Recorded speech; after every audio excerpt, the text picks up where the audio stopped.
Neat ಫಲಿತಾಂಶ ಪ್ರಕಟವಾಗಿದೆ. ಫಲಿತಾಂಶ ಪ್ರಕಟವಾದ ಬಳಿಕ ಪೋಷಕರನ್ನು ಮತ್ತು ವಿದ್ಯಾರ್ಥಿಗಳನ್ನು ವಂಚನೆ ಮಾಡುವಂಥ ವಂಚಕರ ಜಾಲವೊಂದು ಕಾರ್ಯಾಚರಿಸ್ತಾ ಇದೆ. ಈ ಬಗ್ಗೆ ಎಚ್ಚರಿಕೆ ಕೊಟ್ಟಿರೋದು ಕೆಇಎ, ಕರ್ನಾಟಕ ಪರೀಕ್ಷಾ ಪ್ರಾಧಿಕಾರ.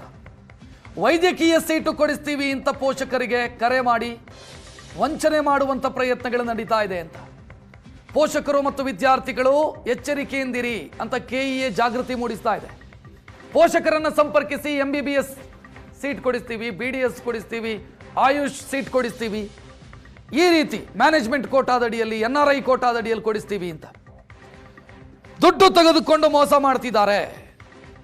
ವ್ಯವಸ್ಥಿತ ಜಾಲವೊಂದು ಕರ್ನಾಟಕದಲ್ಲಿ ಕಾರ್ಯಾಚರಿಸ್ತಾ ಇದೆ ಅಂತ ಕರ್ನಾಟಕ ಪರೀಕ್ಷಾ ಪ್ರಾಧಿಕಾರ ಪೋಷಕರಿಗೆ ಮತ್ತು ವಿದ್ಯಾರ್ಥಿಗಳಿಗೆ ಎಚ್ಚರಿಕೆಯನ್ನು ಕೊಟ್ಟಿದೆ.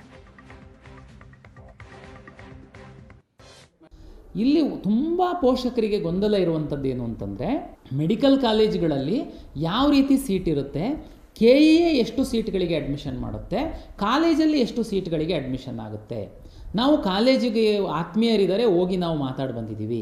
ನಮ್ಮ ರಿಲೇಟಿವ್ಸು ನಮಗೆ ಒಬ್ಬರಿಗೆ ಪರಿಚಯ ಮಾಡಿಕೊಟ್ಟಿದ್ದಾರೆ, ಅವರು ನಮಗೆ ನಮ್ಮದು ಮಗುದು ಸ್ವಲ್ಪ ರ್ಯಾಂಕ್ ಕಡಿಮೆ ಇದೆ, ಕಳೆದ ವರ್ಷದ್ದು ಕಟ್ ಆಫ್ ಎಲ್ಲ ನೋಡ್ತು ಅಂತಂದರೆ ಸರ್ಕಾರಿ ಸೀಟ್ ಸಿಗಲ್ಲ, ಹಾಗಾಗಿ ನಾವು ಮ್ಯಾನೇಜ್ಮೆಂಟಿಗೆ ಅವರು ನಮಗೆ ಸೀಟ್ ಕೊಡಿಸ್ತೀವಿ ಅಂತ ಹೇಳಿದ್ದಾರೆ. ಹಂಗಾಗಿ ನಾವು KEA ಕಡೆಗೆ ಹೋಗಲ್ಲ, ನೇರವಾಗಿ ಹೋಗಿ ಮ್ಯಾನೇಜ್ಮೆಂಟಲ್ಲಿ ಅಡ್ಮಿಷನ್ ಮಾಡ್ತೀವಿ.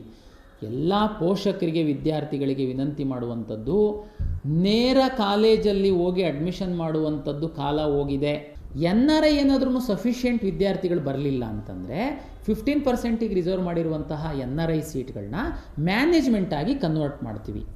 ನಾನು ಇವಾಗಲೇ ತಮ್ಗೆ ಹೇಳಿದ್ದೀನಿ, ನೀಟ್ ಫಲಿತಾಂಶ ಪ್ರಕಟವಾಗಿದೆ. ಫಲಿತಾಂಶ ಪ್ರಕಟವಾದ ಬಳಿಕ ಪೋಷಕರನ್ನು ಮತ್ತು ವಿದ್ಯಾರ್ಥಿಗಳನ್ನು ವಂಚನೆ ಮಾಡುವಂಥ ವಂಚಕರ ಜಾಲವೊಂದು ಕಾರ್ಯಾಚರಿಸ್ತಾ ಇದೆ.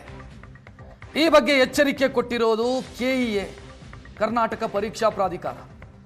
ವೈದ್ಯಕೀಯ ಸೀಟು ಕೊಡಿಸ್ತೀವಿ ಅಂತ ಪೋಷಕರಿಗೆ ಕರೆ ಮಾಡಿ ವಂಚನೆ ಮಾಡುವಂಥ ಪ್ರಯತ್ನಗಳು ನಡೀತಾ ಇದೆ ಅಂತ ಪೋಷಕರು ಮತ್ತು ವಿದ್ಯಾರ್ಥಿಗಳು ಎಚ್ಚರಿಕೆಯಿಂದಿರಿ ಅಂತ KEA ಜಾಗೃತಿ ಮೂಡಿಸ್ತಾ ಇದೆ.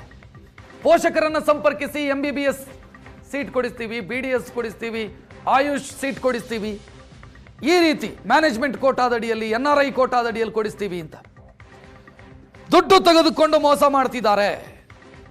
ವ್ಯವಸ್ಥಿತ ಜಾಲವೊಂದು ಕರ್ನಾಟಕದಲ್ಲಿ ಕಾರ್ಯಾಚರಿಸ್ತಾ ಇದೆ ಅಂತ ಕರ್ನಾಟಕ ಪರೀಕ್ಷಾ ಪ್ರಾಧಿಕಾರ ಪೋಷಕರಿಗೆ ಮತ್ತು ವಿದ್ಯಾರ್ಥಿಗಳಿಗೆ ಎಚ್ಚರಿಕೆಯನ್ನು ಕೊಟ್ಟಿದೆ. ಇಲ್ಲಿ ತುಂಬ ಪೋಷಕರಿಗೆ ಗೊಂದಲ ಇರುವಂಥದ್ದು ಏನು ಅಂತಂದರೆ, ಮೆಡಿಕಲ್ ಕಾಲೇಜುಗಳಲ್ಲಿ ಯಾವ ರೀತಿ ಸೀಟ್ ಇರುತ್ತೆ, KEA ಎಷ್ಟು ಸೀಟ್ಗಳಿಗೆ ಅಡ್ಮಿಷನ್ ಮಾಡುತ್ತೆ, ಕಾಲೇಜಲ್ಲಿ ಎಷ್ಟು ಸೀಟ್ಗಳಿಗೆ ಅಡ್ಮಿಷನ್ ಆಗುತ್ತೆ. ನಾವು ಕಾಲೇಜಿಗೆ ಆತ್ಮೀಯರಿದ್ದಾರೆ, ಹೋಗಿ ನಾವು ಮಾತಾಡಿ ಬಂದಿದ್ದೀವಿ.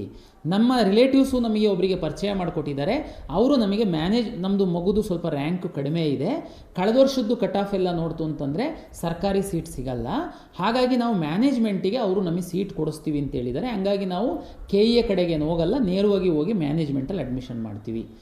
ಎಲ್ಲ ಪೋಷಕರಿಗೆ ವಿದ್ಯಾರ್ಥಿಗಳಿಗೆ ವಿನಂತಿ ಮಾಡುವಂಥದ್ದು, ನೇರ ಕಾಲೇಜಲ್ಲಿ ಹೋಗಿ ಅಡ್ಮಿಷನ್ ಮಾಡುವಂಥದ್ದು ಕಾಲ ಹೋಗಿದೆ. NRI ಏನಾದ್ರೂ ಸಫಿಷಿಯೆಂಟ್ ವಿದ್ಯಾರ್ಥಿಗಳು ಬರಲಿಲ್ಲ ಅಂತಂದರೆ 15% ರಿಸರ್ವ್ ಮಾಡಿರುವಂತಹ NRI ಸೀಟ್ಗಳನ್ನ ಮ್ಯಾನೇಜ್ಮೆಂಟ್ ಆಗಿ ಕನ್ವರ್ಟ್ ಮಾಡ್ತೀವಿ. ನಾನು ಇವಾಗಲೇ ತಮ್ಗೆ ಹೇಳಿದ್ದೀನಿ.